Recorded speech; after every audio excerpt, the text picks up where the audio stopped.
Muchísimas gracias por continuar con nosotros. ¿Cuáles son las nuevas medidas que está tomando el Gobierno de la República, el Ministerio de Salud, con respecto a este enfrentamiento y a frenar el avance del COVID-19? Tenemos información completamente en vivo desde Casa Presidencial. Randall Salazar está allá y nos trae todos los detalles. Randall. 8 y 13. Muchas gracias por su compañía. Esta linda iniciativa que creemos es inédita, nunca se había hecho antes en el país, surge porque evidentemente, dada la situación de la pandemia en Costa Rica, todos los medios matutinos queremos conversar a profundidad con el ministro Daniel Salas. Lo que pasa es que el ministro tiene una agenda muy ocupada y entonces la oficina de prensa del Ministerio de Salud ideó la táctica que vamos a emplear a partir de este momento y por espacio de 1 hora, y es reunir a los 4 canales para que todos podamos preguntarle al ministro Salas. Bueno, y esto efectivamente es algo que marca la historia en cuanto a las revistas matutinas, unirnos en una entrevista, pero lo cierto es que el país está unido frente a la pandemia y esto es una característica que está marcando la pauta. Así nos unimos los medios en este momento en donde todos queremos saber y evacuar tantas dudas que tenemos al respecto a lo que vivimos frente al coronavirus. Así que esperamos pues que realmente esto sea de mucha utilidad para todos ustedes esta mañana. Y esperamos que nos acompañen a lo largo de esta hora porque tendremos preguntas que ojalá le funcionen muchísimo a usted que está en su casa, que está en su trabajo y que tiene que seguir el día a día. Pero cómo hacerlo, y eso es la idea de este espacio. Así que vamos a tener espacio para 3 preguntas cada medio y esperamos que sean de su agrado. Vamos a iniciar, Paula. Así es, bueno, iniciando, señor ministro, saludarlo nuevamente y consultarle. Vea, conocemos muchísima gente que tal vez tiene síntomas muy parecidos al del COVID-19, que son tal vez posibles casos sospechosos, que acuden, por ejemplo, a la línea 1322 o al 911 incluso en busca de una guía, saber si tienen que apersonarse a un centro médico, a un EVAIS. Sin embargo, sí nos han hecho saber que es bastante lenta a veces el proceso, que los remiten de una línea a otra y que, bueno, luego del montón de ansiedad y de temor, ¿verdad?, de ser otro caso más de COVID-19, optan entonces por desembolsar de su billetera para acudir a atención privada. Entonces, en ese caso, ¿qué podemos decirle a estos costarricenses que dicen, bueno, es que la atención es muy lenta, yo necesito saber ya cómo proceder? ¿Cuál sería el procedimiento, la recomendación por parte del Ministerio de Salud ante este tipo de casos? ¿Me voy al EVAIS? ¿Me espero a que me atiendan en alguna de las líneas? ¿Cuál es la recomendación? Sí, vamos a ver, nosotros hemos hecho un rastreo muy importante de todos los casos que se han ido detectando y eso nos ha permitido hacer una contención muy efectiva. Nosotros en este momento no hemos identificado y lo hemos buscado bastante la circulación comunitaria que tanto se ha mencionado, que eso es cuando ya existen muchos casos que se transmiten a nivel comunitario sin identificación de los nexos. Entonces, en este momento, claro que si una persona tiene los síntomas que se han indicado, son los más frecuentes para el COVID-19, que es el dolor de garganta, la fiebre, la dificultad respiratoria, la tos, que muchas veces es una tos seca, pero que pueden haber otros síntomas también asociados. Ya hemos visto la pérdida del olfato, dolores musculares, fatiga, pero todo generalmente va acompañado. Pero lo que sí bien es cierto es que en este momento no hay transmisión comunitaria ampliada. O sea que cualquier persona que tenga un dolor de cabeza y alguna tos no significa que tenga COVID-19.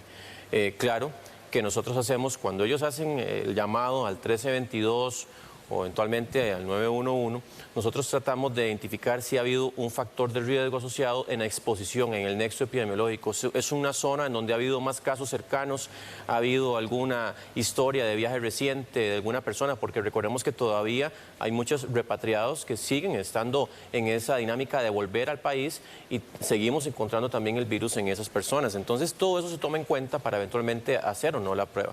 Nosotros, pues obviamente, la recomendación que hacemos es de que si existe un síntoma como la dificultad respiratoria o la fiebre muy alta o la dificultad respiratoria es progresiva, inmediatamente ahí sí llamen al 911 y hacemos una intervención inmediata. Los demás tratamos de hacer esa indagación a través de las preguntas que nos orienten a si verdaderamente corresponde con un caso sospechoso o no para proceder con la toma de la muestra. También se puede hacer obviamente en el sector privado.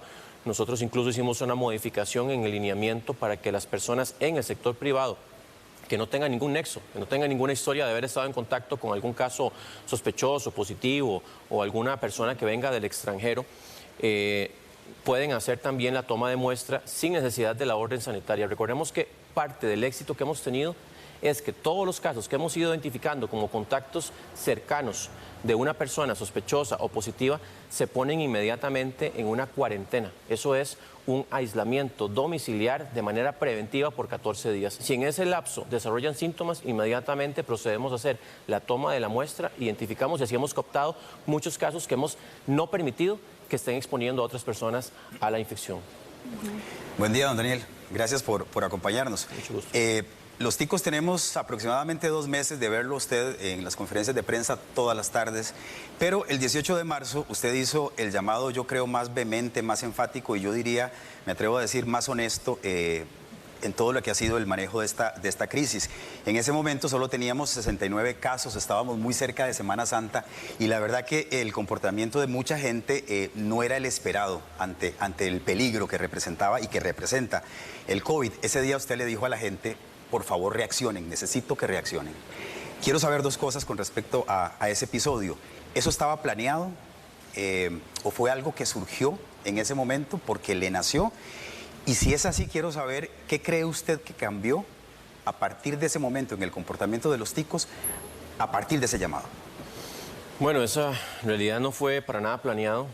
Fue un momento de mucha sinceridad que, créanme que el peso de tener en este momento las decisiones que llevan, obviamente no son absolutas, esas decisiones tienen que ser compartidas, pero que uno toma decisiones y que eso busca proteger a la población, la salud de las vidas directas, es un peso enorme. Y en ese momento yo sentía que a pesar de que ya estábamos viendo lo que estaba ocurriendo en otros países y que no estamos todavía libres de que eso ocurra en algún momento en nuestro país, por eso es que ese llamado de que reaccionemos, porque en realidad era un llamado para todos, era para todo Costa Rica y para mí también. O sea, que tenemos que entrar en una dinámica que no nos permita llegar a ese punto, en donde el sistema de salud se arrodilla completamente y se postra y no puede hacer nada, en donde el virus nos deja inutilizados, en donde por más especialistas y camas capaces de llevar adelante a los pacientes, si la cantidad de pacientes que llega a esos lugares de forma espontánea, de forma saturada, no podemos jamás salir adelante como país. Entonces, en realidad, ese llamado de reaccionemos, en realidad reaccionemos como país, era un llamado muy sentido, muy humilde, pero con todo el corazón en la mano, diciéndole a Costa Rica, estamos ante una situación histórica, en una pandemia que no respeta ni clases sociales, ni condición de ningún tipo, ni nacionalidad. Todos estamos susceptibles a ese virus y hay grupos de riesgo que pueden enfermar gravemente y que eso es lo que se ha visto en otros países. Así que ese llamado todavía se mantiene, tenemos que seguir reaccionando, tenemos que seguir en esa dinámica. Yo lo he hablado de que es entrar en un modo de vida en el COVID-19, que es un modo de vida complicado, donde tenemos que renunciar a ciertas libertades, a ciertos comportamientos que antes no los teníamos, pero que tenemos que asumirlos en este momento. La higiene estricta, el distanciamiento físico y social. Si estamos haciendo filas, mantener la distancia de casi 2 metros entre personas, de no tocarnos la cara si estamos en un lugar público. Cuesta.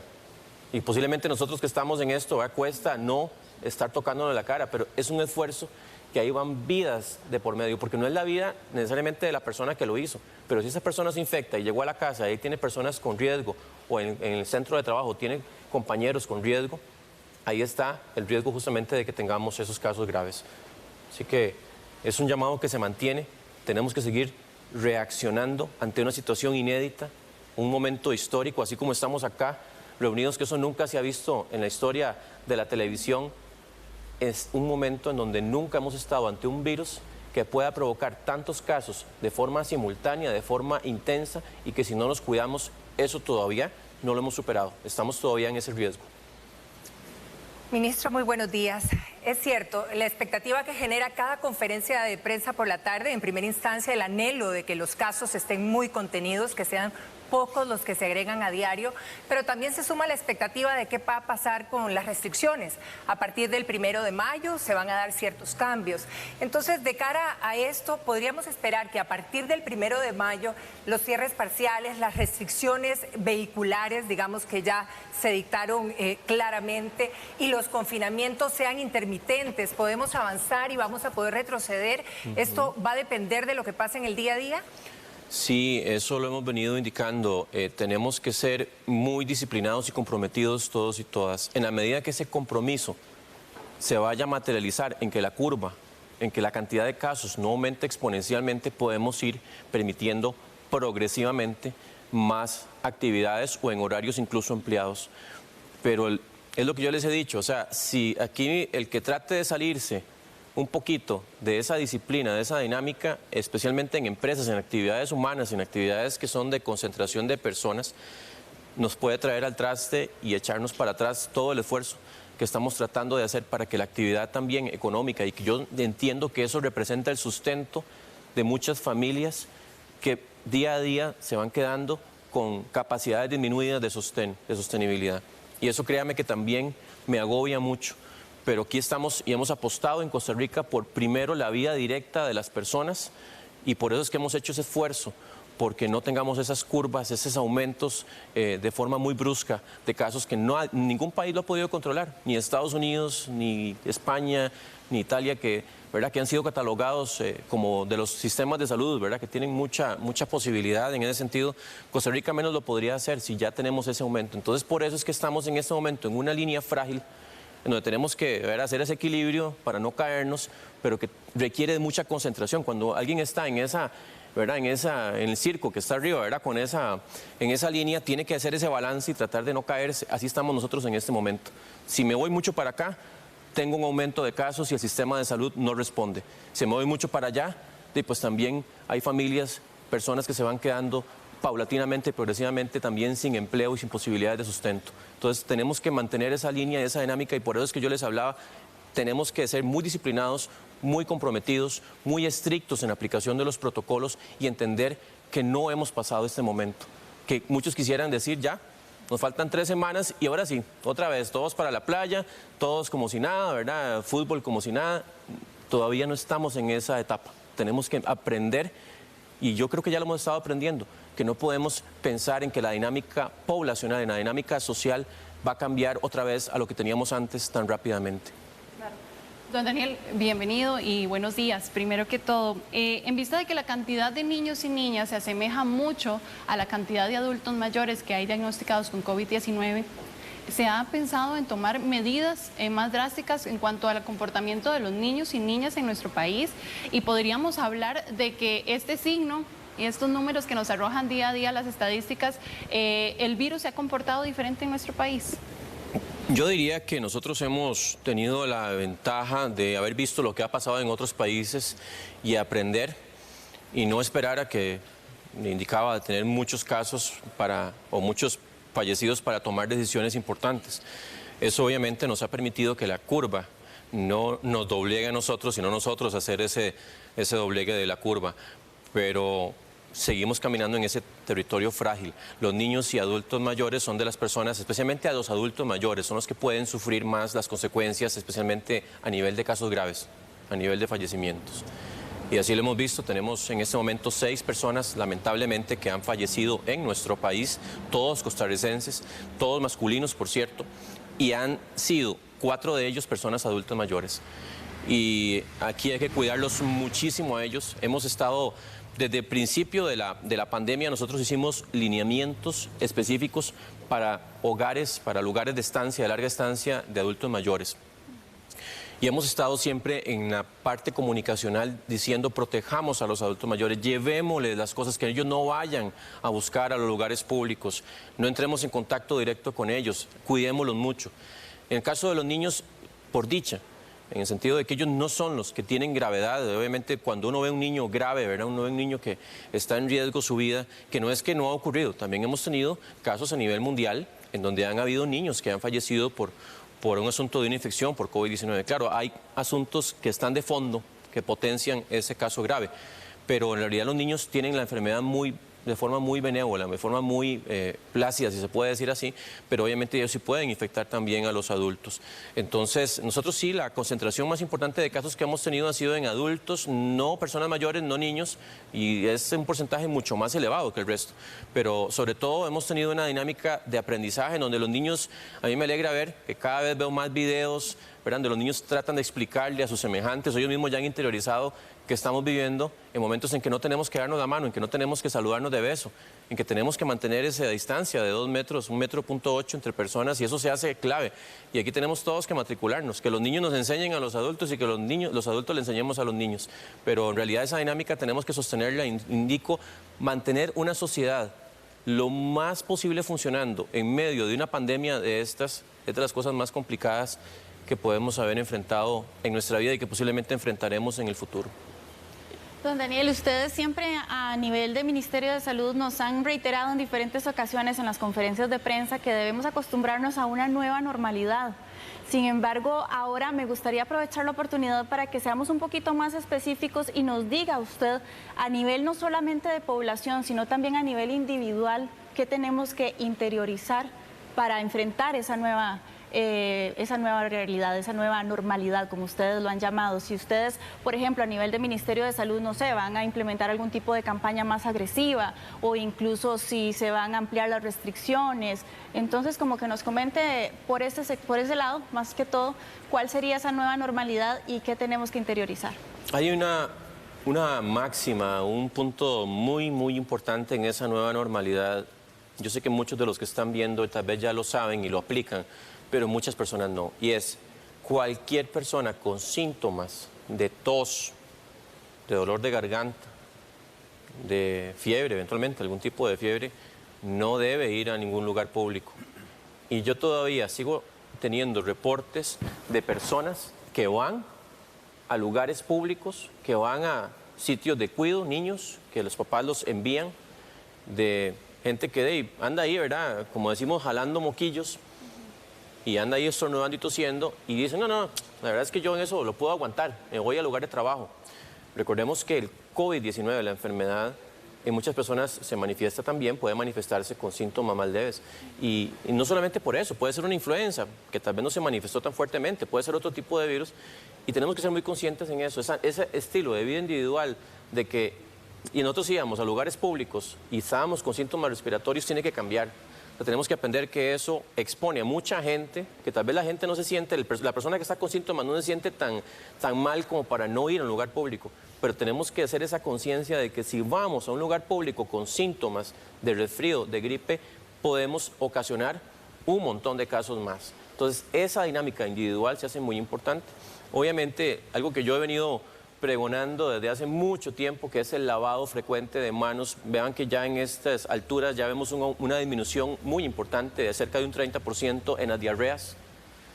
Y entonces vemos que al final el lavado de manos nos protege de muchísimas otras cosas, no solamente del COVID-19, pero obviamente en este momento el lavado de manos, especialmente antes de tocarnos la cara, porque recordemos que el virus, ¿cómo entra a nuestro cuerpo? No entra por los oídos, no entra por la piel, entra por la boca, por la nariz y por los ojos. Y si nosotros nos tocamos, nos rascamos y ahí va alguna gotita de saliva que adquirimos tocando algún objeto y no nos lavamos las manos justamente para eliminar esa gotita de saliva, esa partícula viral, nos estamos autometiendo el virus. Y eso entonces hay que tener mucho cuidado.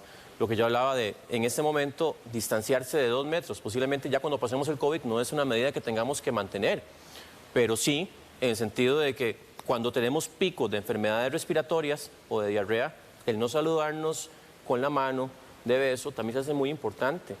Lo que yo hablaba de estar desinfectando también las superficies, que hemos venido diciendo que es una medida muy importante. Eso, estar desinfectando, especialmente en lugares públicos donde llegan varias personas, en lugares de trabajo, se hace súper importante.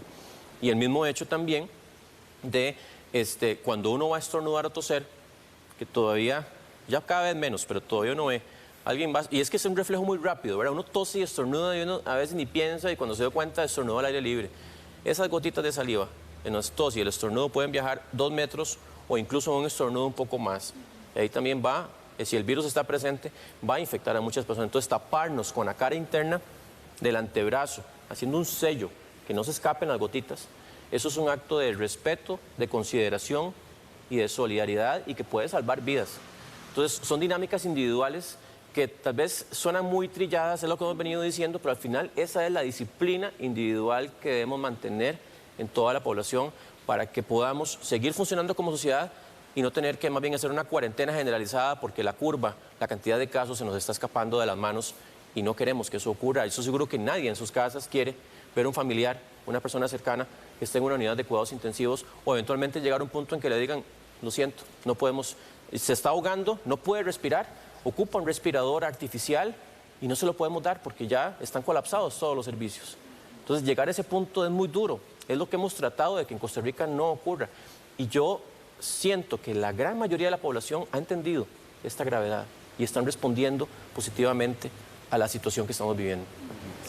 Don Daniel, yo quiero hacerle una pregunta un poquito más personal y no tanto desde su dimensión como ministro de Salud, sino como Daniel Salas Peraza, el esposo, el papá, el hijo, el costarricense.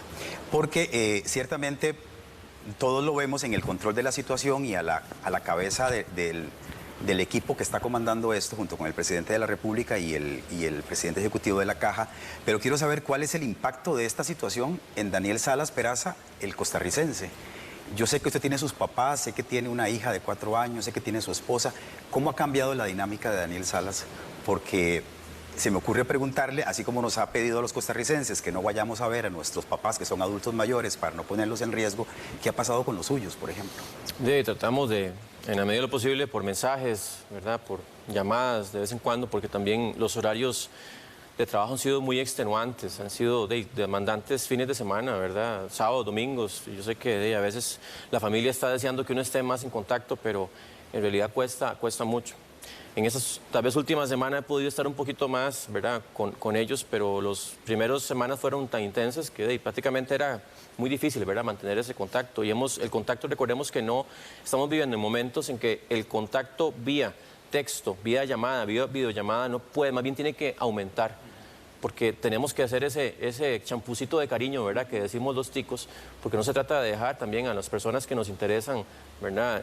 Relegadas, pero sí el contacto físico hay que tratar de limitarlo al máximo posible. Indicábamos no ir a lugares públicos, a menos de que sea muy importante, muy necesario, o minimizar los viajes también, si es muy importante. Eso también es una máxima. Y porque no se trata de quedarse en casa, yo mucho lo decía, porque en un principio criticaban mucho que decíamos las personas que quieren ir a correr o a trotar solitos ahí cerca de la casa pueden hacerlo. Y entonces muchos criticaban y decían, no, es que el mensaje es quédese en casa y punto, no puede usted ni siquiera salir a eso.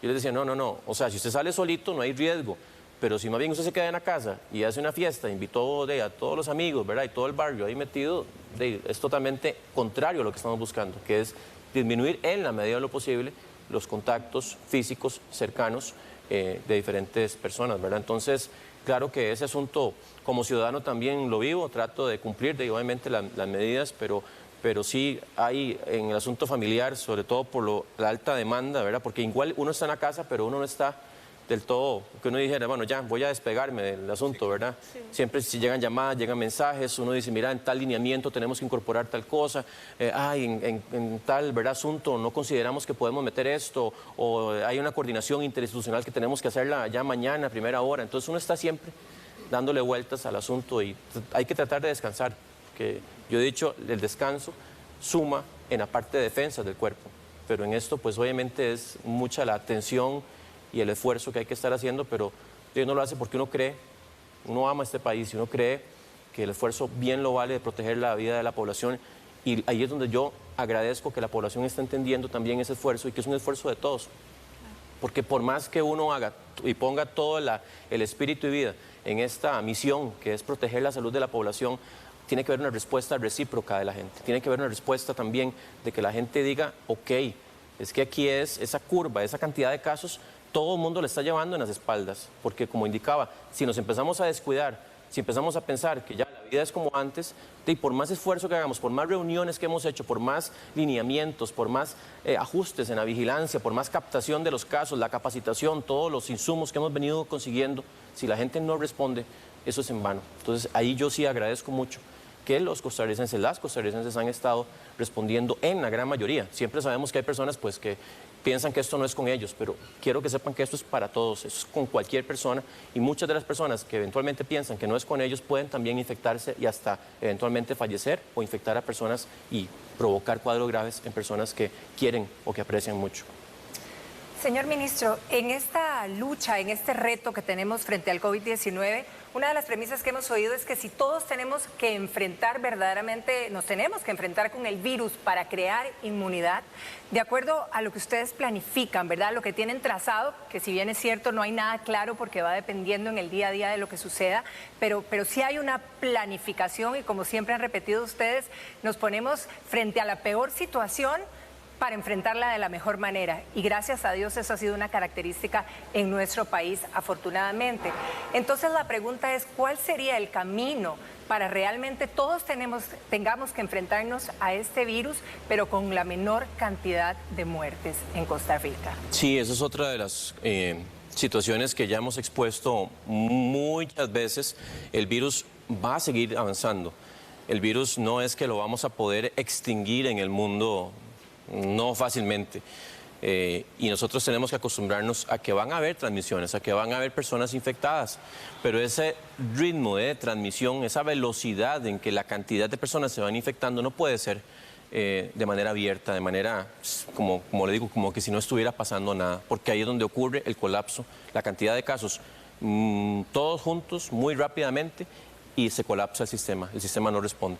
Entonces, la inmunidad va a ocurrir y la cantidad de personas que se va a infectar va a ir aumentando pues paulatinamente, también es una realidad, porque lo hemos dicho, si en este momento en Costa Rica estamos no permitiendo el ingreso de extranjeros, pero el virus está comportándose muy fuerte en otros países alrededor del mundo, pero nosotros en algún momento tendremos que abrir fronteras y el virus va a circular y recircular y va a seguir en esa dinámica. Posiblemente el virus en algún momento va a perder también fuerza en el sentido de que no va a provocar cuadros tan graves como lo está provocando en ciertos sectores de la población, en ciertos grupos de la población.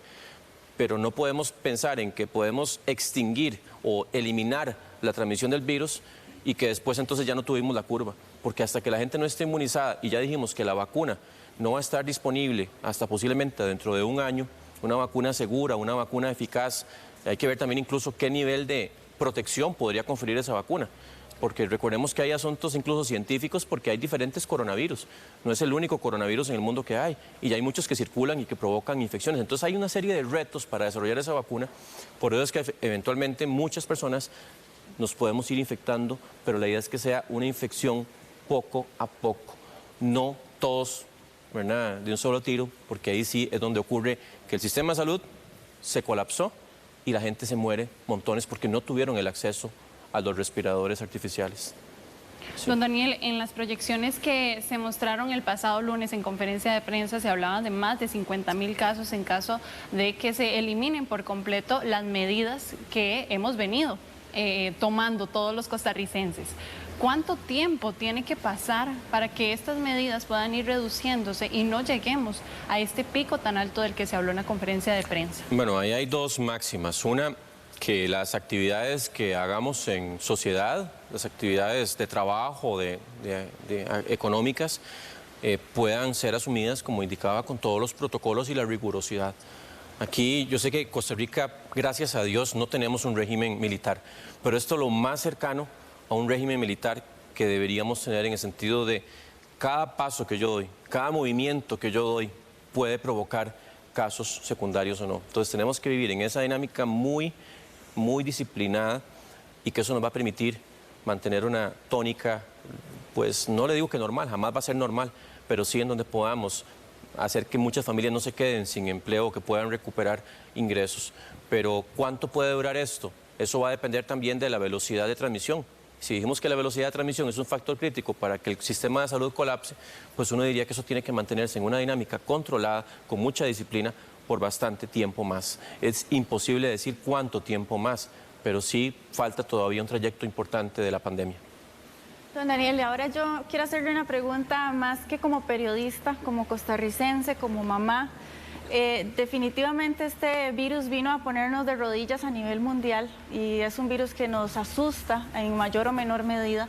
si retomando un poquito lo que usted mencionaba anteriormente, que en algún momento, bueno, el virus recircula y en algún momento todos nos vamos a llegar a contagiar, yo como mamá, yo como papá, yo como familiar, como, no sé, como esposo, como novio, no sé, ¿qué podemos hacer entonces para enfrentarlo individualmente de la mejor manera y que no nos vaya a atacar de manera tan agresiva? Yo, por ejemplo, me aterra la idea de pensar que mi hija de 4 años puede estar expuesta a este virus. ¿Cómo la protejo yo? ¿Qué hábitos debo cambiar aparte de los protocolos que ya hemos venido mencionando una y otra vez en las diferentes conferencias de prensa y medios de comunicación? ¿Qué otras medidas puedo optar yo, ya sea, no sé, vitaminas, cambiar mi alimentación, cambiar mis hábitos de vida? ¿Qué debo hacer? Bueno, muy importante es mantener un sistema inmunitario, inmunológico en las más óptimas condiciones, y eso pasa por diferentes puntos. Uno es poder recuperar la fuerza, la energía, y eso requiere de horas sueño efectivas, ¿verdad? Personas que también pues, duermen muchas horas pero no logran tener un sueño de calidad. Entonces hay que ver también si hay condiciones eventualmente, ¿verdad?, médicas que impidan que la gente pueda oxigenarse bien durante las horas de sueño y puedan conciliar bien el sueño, pero en la medida de lo posible hay que tratar de descansar. Las 8 horas que hablamos de sueño, pues en la medida de lo posible tenerlas. Hay gente que duerme un poquito menos, pero tiene buena calidad de sueño. Pero es algo que tenemos que ir revisando también, porque hay gente que siempre anda con un mal sueño, ¿verdad? Y eso los tiene en un nivel de estrés superior y eso baja las defensas. Obviamente también la buena alimentación.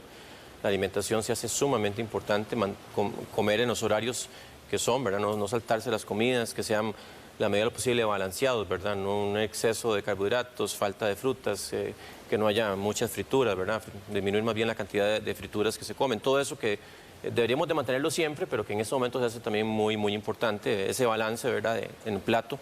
Y también, obviamente, la actividad física. Por eso yo siempre insistía en que, bueno, se puede salir de la casa a caminar o a trotar. Lo que estamos en este momento buscando es evitar reuniones grupales para hacer actividad física ni jamás las concentraciones masivas, por ejemplo, como los partidos de fútbol ya con todas las personas, ¿verdad?, ahí sentadas. Eso sería en este momento totalmente no indicado, pero sí la actividad física hay que ver cómo la vamos recuperando poco a poco en la casa, si hay espacio, y si no, tratar de buscar la forma de oxigenar los pulmones, ¿verdad?, de hacer ejercicios de relajación, también de bajar un poco el estrés, porque en este momento también todo esto nos estresa más. Y sabemos que de hecho no podemos ir a un lugar que nos gusta mucho como familia, no podemos reunirnos físicamente, la falta de besos y abrazos, hay gente que también eso le baja las defensas, y tenemos que entender que esto es transitorio, que esto no es tampoco permanente, pero que es un esfuerzo muy diferente al que estamos acostumbrados y que requiere de ese nivel de prepararnos mentalmente. Porque hay gente que se desespera y piensa que se va a acabar todo esto pronto, y que al ver que no se acaba, entonces se empiezan a angustiar más, y todo eso disminuye las defensas en el cuerpo. El hecho del no fumado, tenemos que tratar de dejar el tabaquismo. Las personas que todavía son tabaquistas o que consumen productos que tienen nicotina, tienen que empezar a buscar la forma de dejar de hacerlo, porque eso disminuye las defensas en el sistema respiratorio y los hace más susceptibles. La cantidad de oxígeno que llega se complican más fácilmente, porque la cantidad de oxígeno que ellos están teniendo en sus tejidos es menor. Entonces también el nivel de tolerancia a una infección como estas baja mucho, y obviamente se pueden sobreinfectar e infectar más fácilmente. Entonces son cosas que tal vez no los relacionamos directamente con la infección, pero que mantener un sistema inmunológico, claro que se hace muy importante. El consumo de vitaminas alternativas, pues en realidad si uno mantiene una alimentación bien balanceada, con todo lo que son frutas, verduras, ¿verdad?, carbohidratos, las proteínas, y lo sabe balancear bien, en realidad no debería estar consumiendo vitaminas por aparte, a menos que tenga yo un problema médico, ¿verdad?, que le impide sintetizar o metabolizar algunas de los componentes que ayudan a que tengamos las vitaminas necesarias. Pero sí, en eso es mejor siempre buscar una buena alimentación balanceada, y pues si ya eso no ocurre por X o Y, sí podemos buscar algún tipo de complementariedad con vitaminas ya específicas, ¿verdad? Señor ministro, esta crisis definitivamente nos ha puesto a prueba a todos, en lo individual y en lo colectivo. Es decir, cada quien con sus propias necesidades y en su propia casa y como país. Pero también ha sacado cosas muy positivas de los costarricenses, la solidaridad, el deseo de ayudarnos, no importa si yo tengo mucho o tengo poco. ¿Qué rescata usted de todo esto? ¿Cuál es la lección más valiosa que usted cree hasta el momento tiene usted como ministro de todo lo que ha pasado y de la forma en la que lo hemos enfrentado? Yo lo que creo es que Costa Rica es un país diferente, es un país que se distingue a nivel mundial. Yo sé que muchos hablan de que nos creemos superiores, pero es que no es eso, es que estamos orgullosos de ser costarricenses, sentimos de verdad que llevamos esa estirpe que ha sido heredada por generaciones que han hecho una visión de sociedad muy diferente y que han construido las bases más sólidas de la solidaridad, del entendimiento colectivo, de que al final como sociedad, si nos entendemos mejor y comprendemos que lo que yo hago lo afecta a usted y que si nos unimos y logramos esos consensos, esas búsquedas del bien común, podemos construir un mejor país. Eso ha sido lo que nos tiene hoy en esa posición y eso no podemos olvidarlo. Yo sé que hay muchos asuntos en este momento de mucha tensión y que a veces también buscamos el individualismo, de yo primero yo y después yo, pero en este momento es primero todos porque todos estamos en este baile, ¿verdad? En este momento tan complicado, como decía yo, de que estamos en ese equilibrio. Entonces yo admiro mucho ese tesón tico, esa capacidad de los ticos de unirnos, de buscar el bien común, de olvidarnos de que estamos solamente por nosotros, sino que también estamos por todos, porque esto es un virus de que no es que le afectó solo a fulanito y ahí se quedó. Eso está en todo lado. Eventualmente, cuando haya más circulación también, pues va a estar en más lugares. Y entonces, esa capacidad de la empresa privada que yo he visto en este momento, de los medios de comunicación, que se les olvidó, ¿verdad? Que en este momento estamos todos unidos, de que al final hay donaciones, de que hay gente que quiere apoyar, de que hay gente que entiende que al final tenemos que ver cómo ayudamos a las familias que más lo están necesitando también, porque en medio de esto hay repercusiones económicas, individuales y familiares muy fuertes y que tenemos que buscar esa forma de unirnos. Esa es la única forma de salir adelante. Y yo indicaba de hacer una historia diferente del COVID-19 en nuestro país e incluso a nivel mundial, porque lo hemos venido haciendo bien y eso no significa, no es ninguna garantía de que no vamos a tener momentos más difíciles. Pero si lo seguimos haciendo como lo venimos haciendo, con ese entendimiento de que esto es un fenómeno histórico que amerita acciones nunca antes tomadas por todos y todas, en todos los sectores, eso es lo que nos va a permitir diferenciar a Costa Rica y decirle al mundo, aquí estamos y somos diferentes y tenemos la capacidad como país de sobreponernos a crisis tan fuertes como esta con la unión, con la solidaridad, con el respaldo mutuo, porque al final somos todos hermanos en este país. Aquí no podemos pensar de que los de allá, los del sur o los del norte o los del centro, ¿verdad?, de Costa Rica, que son diferentes. Todos somos aquí hermanos y todos estamos jalando esta curva en conjunto. Y aquí marca un giro diferente que depende de cada uno de nosotros e impacta en todo el país lo que hagamos cada uno de nosotros. Ahora, señor ministro, una de las preguntas que nosotros queríamos hacerle con respecto a todo este proceso, ¿verdad? Uno de los momentos más estrictos, digamos, en las regulaciones, en las restricciones que ha habido en este tiempo fue la previa, el sábado previo a Semana Santa, ¿verdad? Que verdaderamente estuvimos confinados aproximadamente por 10 días, ¿verdad? Esto fue una cuarentena literal que muchos vivimos de manera diferente. Ahora, ustedes en esto lo planificaron para de alguna manera prepararse frente al aumento de casos, porque en ese proceso, por ejemplo, estaban todo el proceso, digamos, de lo que llegó de China en estos días por avión, de todo lo que necesitamos para hacerle frente en las líneas esenciales e incluso la construcción que se hizo del hospital COVID-19 en el Senare. ¿Ustedes lo tenían muy planificado o se fue dando?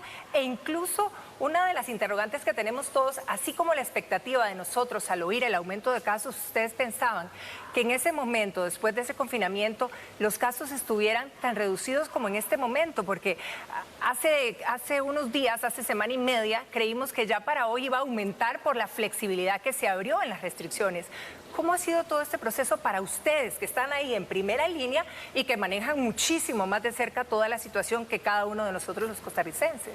Nosotros todas las decisiones que hemos tomado en realidad es para evitar esa curva de que no queremos tener ningún país donde la cantidad de casos aumenta todos los días, ¿verdad?, en cantidades de cientos, de miles, y ya cuando eso ocurre, ya no hay vuelta. O sea, la vuelta sí ocurre, pero ya es casi que por fenómeno de que la curva por sí sola cae porque la gente empieza ya a exponerse al virus en cantidades muy enormes y entonces los posibles transmisiones van cayendo, pero incluso las medidas, por más fuertes que podamos tomar como gobierno, el impacto ya no es tan fuerte. O sea, casi que ahí es que la misma curva va cayendo por sí sola. Y eso es lo que no queremos, y por eso es que hemos mantenido niveles muy importantes. Recordemos que en esto el virus, hemos ido aprendiendo mucho del comportamiento del virus, hemos ido aprendiendo mucho de la misma capacidad que tenemos eventualmente como país de responder, de los ajustes que se han venido haciendo para todas esas medidas que se han venido tomando.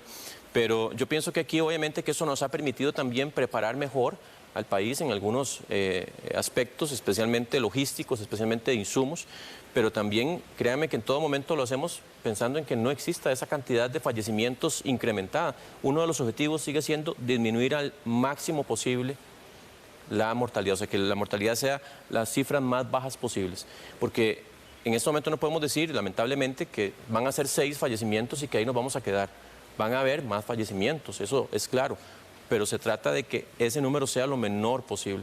Entonces, en Semana Santa, claro que tuvimos un nivel restrictivo muy fuerte. Recordemos que Semana Santa siempre ha sido una semana en donde hay mucho esparcimiento, donde todos nos relajamos.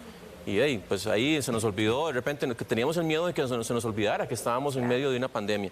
Pero esa dinámica, esa tensión de no olvidar que estamos en una pandemia se mantiene hoy y se mantendrá mañana y en una semana y en varias semanas y eventualmente algunos meses. Entonces, por eso es que yo hablo de que podemos retomar actividades a nivel económico, a nivel de la producción del país, para no dejar también más familias desatendidas, porque tampoco el plan Proteger tampoco es que se puede extender indefinidamente y tenemos que tratar de ir habilitando muchas personas para que logren trabajar.